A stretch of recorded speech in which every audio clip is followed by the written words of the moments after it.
2 Samuel chapter 18, verses 1 through 32. Then David mustered the men who were with him, and set over them commanders of thousands and commanders of hundreds. And David sent forth the army, 1/3 under the command of Joab, 1/3 under the command of Abishai, son of Zeruiah, Joab's brother, and 1/3 under the command of Ittai the Gittite. The king said to the men, I myself will also go out with you. But the men said, You shall not go out, for if we flee, they will not care about us. If half of us die, they will not care about us. But you are worth 10,000 of us. Therefore it is better that you send us help from the city. The king said to them, Whatever seems best to you I will do. So the king stood at the side of the gate, while all the army marched out by hundreds and by thousands. The king ordered Joab and Abishai and Ittai, saying, Deal gently, for my sake, with the young man Absalom. And all the people heard when the king gave orders to all the commanders concerning Absalom.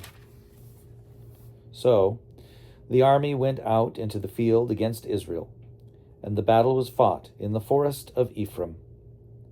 The men of Israel were defeated there by the servants of David, and the slaughter there was great on that day, 20,000 men. The battle spread over the face of all the country, and the forest claimed more victims that day than the sword. Absalom happened to meet the servants of David. Absalom was riding on his mule, and the mule went under the thick branches of a great oak. His head caught fast in the oak, and he was left hanging between heaven and earth, while the mule that was under him went on. A man saw it and told Joab, I saw Absalom hanging in an oak. Joab said to the man who told him, What, you saw him? Why then did you not strike him there to the ground?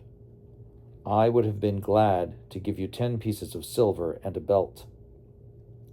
But the man said to Joab, Even if I felt in my hand the weight of 1,000 pieces of silver, I would not raise my hand against the king's son.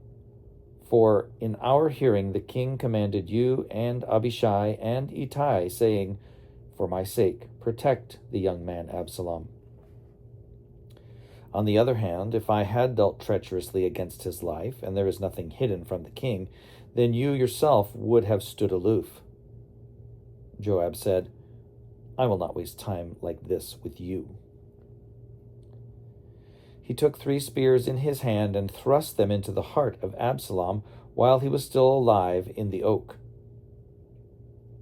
And 10 young men, Joab's armor-bearers, surrounded Absalom and struck him and killed him.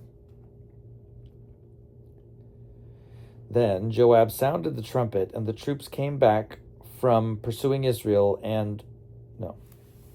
Then Joab sounded the trumpet, and the troops came back from pursuing Israel, for Joab restrained the troops. They took Absalom, threw him into a great pit in the forest, and raised over him a very great heap of stones. Meanwhile, all the Israelites fled to their homes. Now, Absalom, in his lifetime, had taken and set up for himself a pillar that is in the king's valley, for he said, I have no son to keep my name in remembrance. He called the pillar by his own name. It is called Absalom's Monument to this day. Then Ahimaaz, son of Zadok, said, Let me run and carry tidings to the king that the Lord has delivered him from the power of his enemies. Joab said to him, You are not to carry tidings today. You may carry tidings another day. But today you shall not do so, because the king's son is dead. Then Joab said to a Cushite, Go tell the king what you have seen. The Cushite bowed before Joab and ran. Then Ahimaaz son of Zadok said again to Joab, "Come what may, let me also run after the Cushite." And Joab said, "Why will you run, my son, seeing that you have no reward for the tidings?" "Come what may," he said, "I will run." So he said to him, "Run." Then Ahimaaz ran by the way of the plain and outran the Cushite. Now David was sitting between the two gates. The sentinel went up to the roof of the gate by the wall, and when he looked up, he saw a man running alone. The sentinel shouted and told the king. The king said, "If he is alone, there are tidings in his mouth." He kept coming and drew near. Then the sentinel saw another man running, and the sentinel called to the gatekeeper and said, "See, another man running alone." The king said, "He also is bringing tidings." The sentinel said, "I think the first one runs like Ahimaaz son of Zadok." The king said, "He is a good man, and comes with good tidings."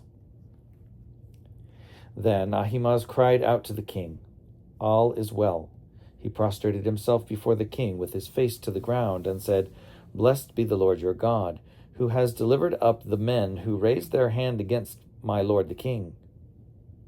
The king said, "Is it well with the young man Absalom?" Ahimaaz answered, "I saw a great tumult when the king's servant Joab sent your servant, but I do not know what it was." The king said, "Turn aside and stand there." So he turned aside and stood still. Then the Cushite came, and the Cushite said, "Good tidings for my lord the king, for the Lord has vindicated you this day, delivering you from the power of all who rose up against you." The king said to the Cushite, "Is it well with the young man Absalom?" The Cushite answered, "May the enemies of my lord the king, and all who rise up to do you harm, be like that young man."